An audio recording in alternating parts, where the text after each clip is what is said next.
బాపు నేను వచ్చేసా తండ్రి చెంతకు చేరిన కవిత. తెలంగాణ బాపు కేసీఆర్ ఇంటికి ఎర్రవెల్లి ఫామ్ హౌస్కి బీఆర్ఎస్ ఎమ్మెల్సీ కవిత తీహార్ జైలు నుండి విడుదలైన తర్వాత హైదరాబాద్ నుంచి వాళ్ళ ఫాదర్ దగ్గరికి వెళ్ళి ఆశీర్వాదం తీసుకుంది. అంటే దగ్గరగా 5 months తర్వాత జైలు నుంచి విడుదలవడం, హైదరాబాద్లో బీఆర్ఎస్ నేతలు ఘన స్వాగతం పలకడం, దానికి భావోద్వేగానికి గురవడం కవిత. తర్వాత అక్కడి నుంచి వాళ్ళ కేసీఆర్ దగ్గరికి వెళ్ళి ఆయన ఆశీర్వాదం తీసుకున్నప్పుడు కేసీఆర్ చాలా భావోద్వేగానికి గురయ్యారు. అంటే కూతురు యొక్క పరిస్థితి చూసి 5 నెలలు తను తిహార్ జైల్లో ఉన్నారు కాబట్టి కేసీఆర్ చాలా భావోద్వేగానికి గురయ్యారు. భయం లేదమ్మా నేనున్నాను అని ఒక ధైర్యాన్ని ఓదార్పిచ్చినట్టు కనబడుతోంది.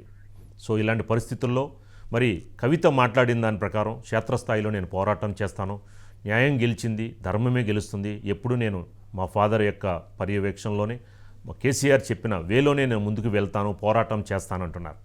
ఏ విషయాలపై పోరాటం చేస్తారనే అంశంపై మా తెలంగాణ బ్యూరో చీఫ్ సుధాకర్ ఉన్నారు. సుధాకర్, మరి కవిత చేసిన వ్యాఖ్యలు ఏదైతే హైదరాబాద్ వచ్చిన తర్వాత ఏదైతే బీఆర్ఎస్ నేతలు ఘనస్వాగతం పలికినప్పుడు ఆవిడ మాట్లాడిన మాటలు, కేసీఆర్ పర్యవేక్షణలోనే నేను పోరాటం చేస్తాను క్షేత్రస్థాయిలో అని, ఏ విషయాలపై పోరాటం చేస్తారు? మరి ఓ పక్కన న్యాయం గెలిచింది అంటున్నారు, అంటే బెయిల్ వచ్చినంత మాత్రాన ఆవిడ నిరపరాధి అని అనుకోవచ్చా సుధాకర్? రాజు, ఎమ్మెల్సీ కల్వకుంట్ల కవిత 165 రోజులు తిహార్ జైల్లో తన జీవితాన్ని గడిపారు. తిహార్ జైల్లో 165 రోజులు గడిపితే ఆమె అనేక సందర్భాల్లో అనేక విధాలుగా ఆమె బాధపడి ఉంటారు, అదేవిధంగా ఒంటరిగా ఫీల్ అయి ఉంటారు, అనేక రకాలుగా చిత్రహింసపడి ఉంటారు. ఇవన్నీ అనుభవించిన ప్రతిసారి ఆమెకు మినుకుమంటూ ఒక ధైర్యం ఏంటంటే తన తండ్రి కేసీఆర్, తన తండ్రి ఉన్నాడు కాబట్టి తనను ఏదో ఒక రోజు బయటకు వస్తాను, తన తండ్రి తనను కాపాడుతాడని ఒక ధైర్యం ఉంటుంది.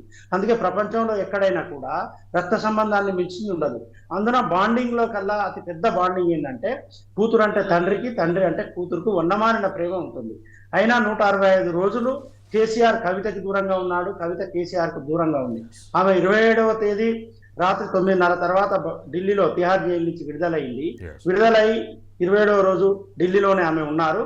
28వ రోజు సాయంత్రం 6:30 నుంచి 7 గంటల ప్రాంతంలో హైదరాబాద్కు వచ్చారు. భారీ ర్యాలీ తీశారు కాబట్టి నిన్న రాత్రి వెళ్ళి ఆమె ఎర్రవెల్లిలో కేసీఆర్ని కలుసుకోలేకపోయింది.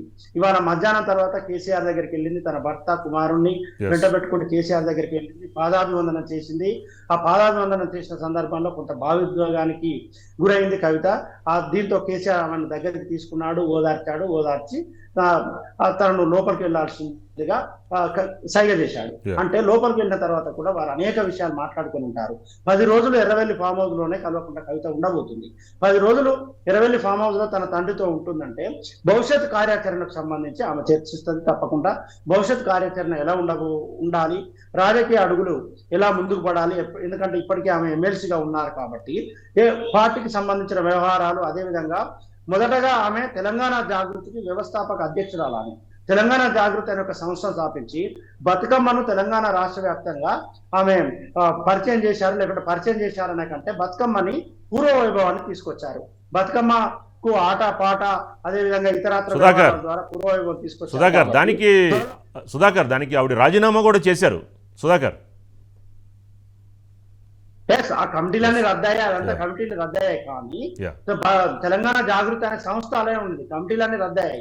కమిటీలు రద్దయ్యాయి అంటే మళ్ళీ నూతన కమిటీలు వేసుకోబోతున్నారు, దాని సభ్యత్వ నమోదు వ్యవహారాలు ఉంటాయి. కానీ మళ్ళీ బతుకమ్మ పండుగ త్వరలో రాబోతుంది. ఇది ఆగస్టు చివరిలో ఉన్నాం, సెప్టెంబర్ ఏం లేదు, అక్టోబర్ లో సద్దుల బతుకమ్మ పండుగ వస్తుంది కాబట్టి 9 రోజులు ఏమైనా కార్యాచరణ తీసుకుంటుందా, తీసుకొని క్షేత్రస్థాయిలోకి వెళ్తుందా, ఉమ్మడిగా ఉన్న 10 జిల్లాలో ఆమె పర్యటన చేస్తుందా, దీని అంతటికి తన తండ్రి అనుమతి కావాలి. ఎందుకంటే ఆయన బీఆర్ఎస్ అధినేతగా ఉన్నారు, అదేవిధంగా మాజీ ముఖ్యమంత్రి, బీఆర్ఎస్ అధినేత కల్వకుంట్ల కవిత తండ్రి కాబట్టి ఏ కార్యక్రమం తీసుకోవాలన్నా ఏది తీసుకొని ముందుకెళ్లాలన్నా కేసీఆర్ అనుమతి అవసరం కాబట్టి 10 రోజులు ఆమె ఎర్రవెల్లి ఫామ్ హౌస్ లోనే ఉండబోతుంది. ఎర్రవెల్లి ఫామ్ హౌస్ కి తన తల్లి చేరుకుంది ఇప్పటికే, అదేవిధంగా తన భర్త ఉన్నాడు, కుమారుడు ఉన్నారు, మిగతా కుటుంబ సభ్యులందరూ వస్తున్నారు కాబట్టి ఒక భవిష్యత్ కార్యాచరణ అయితే ఆలోచించే అవకాశం తప్పకుండా ఉంటుంది. 165 రోజులు ఆమె తిహార్ జైల్లో ఉన్నారు. ఆమె ఆరోగ్యం క్షీణించింది, ఎయిమ్స్ లో 2 సార్లు చికిత్స జరిగింది, 11 కేజీల బరువు తగ్గింది. అనేక రకాలుగా, ఒకటి మానసికంగా, 2 శారీరకంగా అనేక రకాలుగా ఆమె నష్టపోయింది, మానసిక సంఘర్షణ గురైంది. కాబట్టి వీటన్నింటినీ ఉపశమనం కలగాలంటే తన తండ్రి స్వాంతాన ఉండాలి, తన తండ్రి ద్వారా ఆమె అనేక రకాలుగా నేర్చుకోవాలి. ఎందుకంటే కేసీఆర్ అనేక ఆటుపోట్లు తిని ఆ రాటు వేలిన వ్యక్తి, అనేక రకాలుగా ఇబ్బందులు పడ్డ వ్యక్తి కాబట్టి ఆయన చెప్పే ధైర్యం ఎలా ఉండబోతుంది, రాజకీయంగా ఆమె అడుగులు ఎటువైపు వేయాలనుకుంటుంది, అదేవిధంగా వ్యక్తిగత జీవితాన్ని ఎలా ఇంకా ముందుకు తీసుకుపోవాలనుకుంటుంది అనే అన్ని విషయాలకి ఈ 10 రోజుల తర్వాత తెరపడే అవకాశం ఉంటుంది. ట్విట్టర్లో ఆమె అదే చెప్పారు, 10 రోజులు మీకు అందుబాటులో ఉన్నాను, ఎర్రవెల్లి ఫామ్ హౌస్ లో ఉంటాను, దయచేసి కార్యకర్తలు అందరూ అర్థం చేసుకోవాలని చెప్పింది. కాబట్టి 10 రోజులలో ఆమె భవిష్యత్ కార్యాచరణ రాబోతుంది. సుధాకర్, ఏదైతే కాంగ్రెస్ ఆరోపిస్తున్న నేపథ్యంలో మరి ఇప్పుడు బీజేపీ కానీ బీఆర్ఎస్ కానీ కాంగ్రెస్ చేసిన ఆరోపణలని ఎలా ధీటుగా ఎదుర్కోబోతోంది? కానీ కవిత నేను నిజాయితీ పరురాలని అని తెలంగాణ ప్రజలు నమ్మే పరిస్థితుల్లో ఉంటారంటారా? కల్వకుంట్ల కవితకి లిక్కర్ ఢిల్లీ స్కామ్ లో బెయిల్ ఇచ్చింది సుప్రీంకోర్టు. కానీ ఇక్కడ కాంగ్రెస్ ద్వారా బెయిల్ వచ్చిందని బీజేపీ అంటుంది, బీజేపీ ద్వారా బెయిల్ వచ్చిందని కాంగ్రెస్ అంటుంది. అయితే ఎక్కువగా తెలంగాణ రాష్ట్ర వ్యాప్తంగా ఉన్న ప్రజలు కానీ లేకుంటే వేరే ప్రజలంతా నమ్మాల్సిందో ఎక్కువగా విశ్వసించే అవకాశం ఏముంటుందంటే భారతీయ జనతా పార్టీతో భారత రాష్ట్ర సమితికి ఏదో రకమైన ఒక ఒప్పందం కుదిరి ఉంటుంది, లేకుంటే కేవలం బెయిల్కు సంబంధించిన వ్యవహారం నడిచి ఉంటుంది.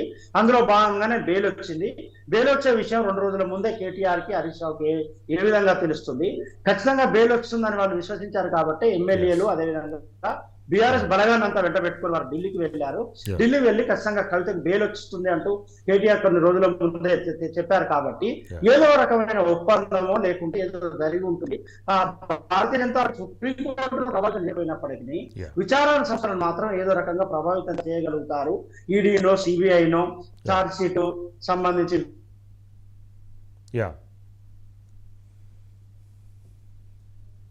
చూడడం ఇలాంటివి ఏదో జరిగి ఉంటుంది. అందులో భాగంగానే కల్వకుంట్ల కవితకు బెయిల్ వచ్చింది అనేది మాత్రం తెలంగాణ రాష్ట్ర వ్యాప్తంగా రాజకీయ వర్గాల్లో జరుగుతున్న చర్చ. కాబట్టి ఇప్పుడు కల్వకుంట్ల కవిత చెప్తుంది కడిగిన ముత్యంలో వచ్చాను. ఇది ఇలాంటి వ్యవహారం కవితతో పాటు కేటీఆర్ గాని హరీష్ రావు గాని లేకుంటే బీఆర్ఎస్ శ్రేణులు చెప్తున్నప్పటికీ కూడా కేవలం ఆమెకి ఢిల్లీ లిక్కర్ కేసులో బెయిల్ మాత్రమే మంజూరైంది. ఆమెను నిర్దోషిగా సుప్రీంకోర్టు ఎక్కడ వ్యాఖ్యానించలేదు, నిర్దేశిగా ధృవీకరించలేదు. బెయిల్ మాత్రమే మంజూరైంది. అదేవిధంగా ఇంకా దీనికి సంబంధించి వర్చువల్ గా నిన్న ట్రయల్ కోర్టుకు ఆమె హాజరైంది.